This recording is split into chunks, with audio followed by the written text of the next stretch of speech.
Okay folks, welcome to P&K Classic Bikes.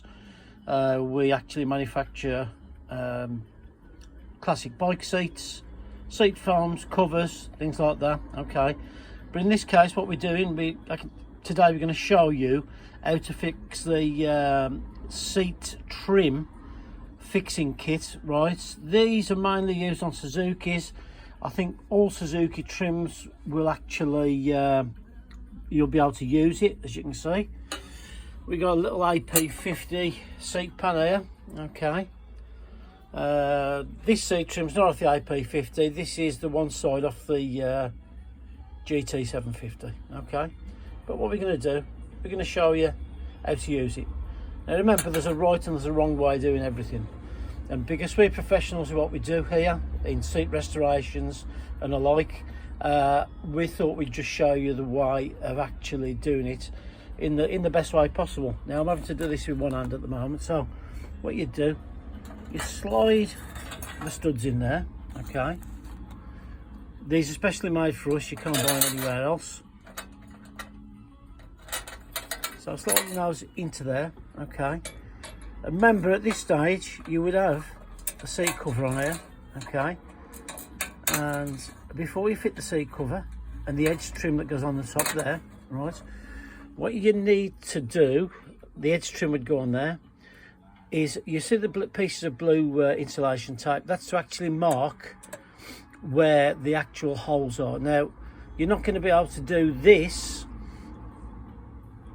and get the holes through the seat cover accurately if you don't mark these, right? Because once your seat cover's coming over and down there, you're not going to have a clue. So next step, what we need to do, I'm going to have to prop this up somehow, is to show you how we actually fit the trim clips on there. Right, now as I said, there's a right and there's a wrong way of doing everything. Best way, you need a bit of a tool to do it with. The little clip, those are the ones there. Okay, find something that has the right diameter with a hole in it, like a piece of tube, or what we're using here is just a leather punch, and always blunting the end off, because you don't get slipping and damaging your seat cover when you're doing it. So what we do, I'll just do this out of shot a minute. Okay, then show you. Okay, little clip, there it is there. We just fit it on the end, if you can see it. Okay, put that up to there. Okay, now remember at this stage normally your seat cover would be on there, so it's holding everything a little bit better. So what we do now is push it onto there. Right,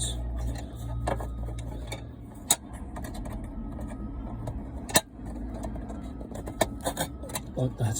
Okay, now by the time you've got your seat cover on everything, it will hold properly, but some people afterwards bend these down, some people just cut them off. Entirely up to you what you do with it, whatever you feel you know, happy doing.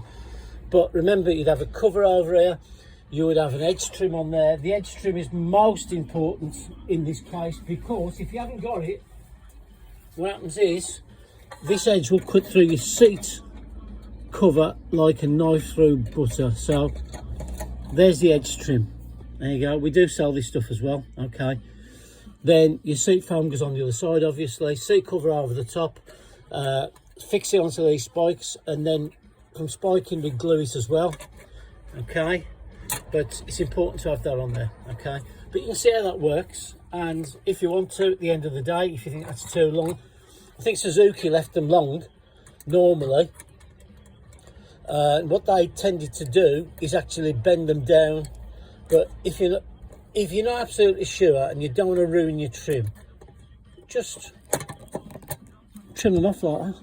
Okay, simple as that. I'll show you one that's finished, one of our seats that we've just restored for somebody, this GT 750,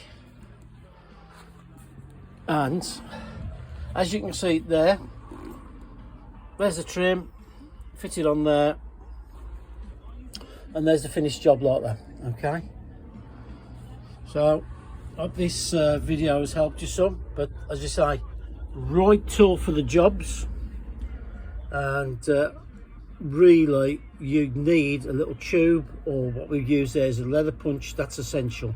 Another way of doing it, when you're at the stage of actually putting on the seat trim, is before you come to put the stud on there, and this is just a dead easy way of doing it. This is the way we do it. We have little clamps with rubber on the end so it doesn't damage your seat trim.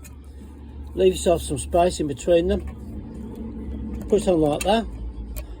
Then when you're actually coming to use your tool like that and push that into there, everything is steady, nothing's going to flap about, right?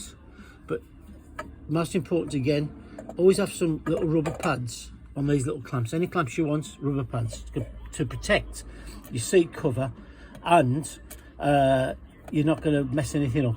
And by doing it that way, right, and pressing it on like that, what's happening is everything's in place nice and tight, and you just push it straight up to there and job's done. Okay, many thanks.